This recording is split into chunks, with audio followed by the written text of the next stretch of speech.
That whole last day, Edie just watched us pack and didn't say a word. Until supper, when she raised her glass and said, "To our final night together, and all our final nights apart." Grandma, you know what I said about alcohol.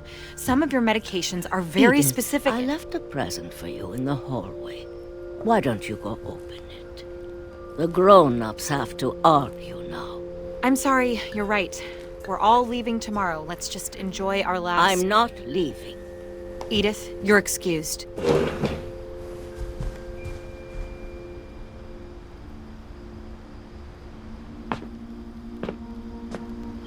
the power had been shut off that morning, but Edie always had plenty of candles. When my mom sealed the library, I don't think she knew about the other entrance, or that Edie had a key to it.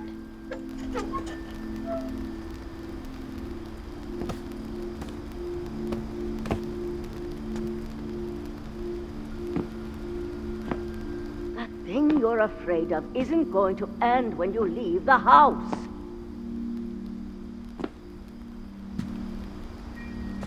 Edith has a right to know these stories. My children are dead because of your stories. I think it's best if Edith and I leave tonight. We'll have the nursing home send a van for you in the morning, okay?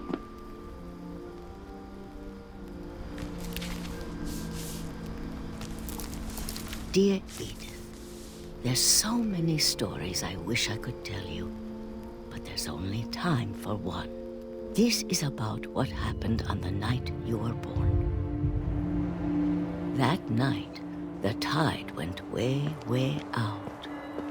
It was the first and last time I ever saw the old house aground.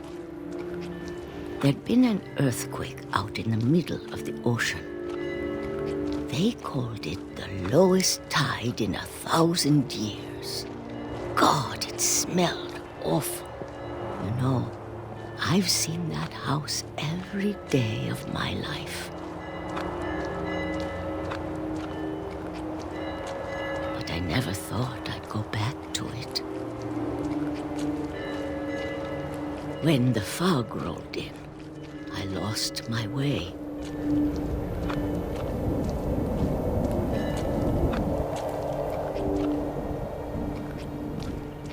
I got turned around.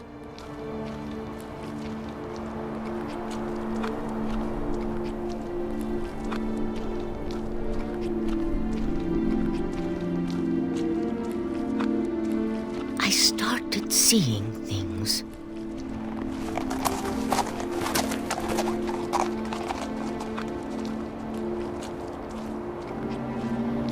Things I'd forgotten had ever existed.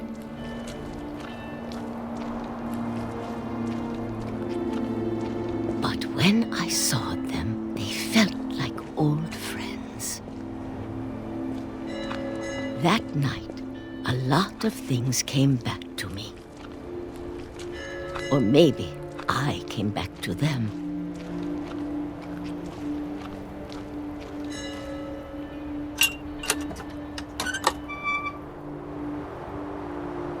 Things I can't explain, but that I need you to try and... Edith, what are you doing in here? It's mine! Edith! Mom, you're gonna rip it! Let go!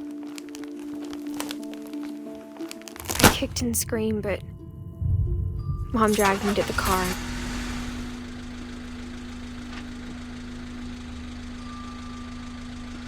I never saw Great-Grandma Edie again.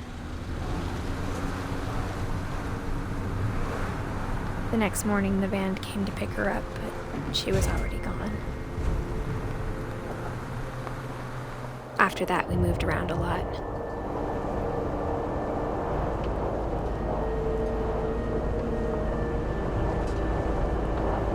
We both tried to make the best of it.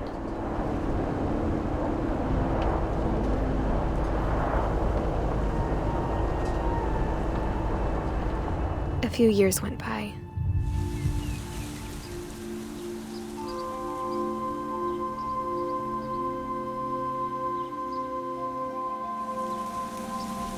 My mom didn't like to talk about it. but she started getting sick a lot.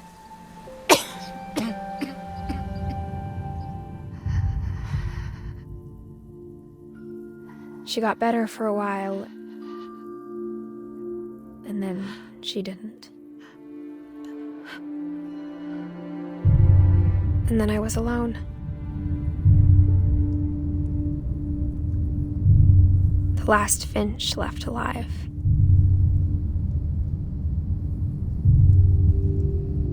Until I found out about you. I'm still not sure what to tell you about all this.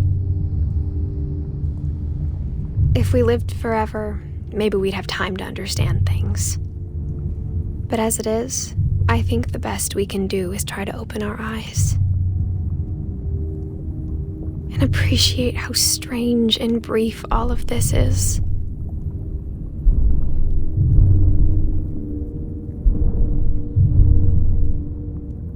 This journal was supposed to be for you. But now I hope you'll never see it. I just want to meet you and tell you all these stories myself. But I guess if you're reading this now, things didn't work out that way.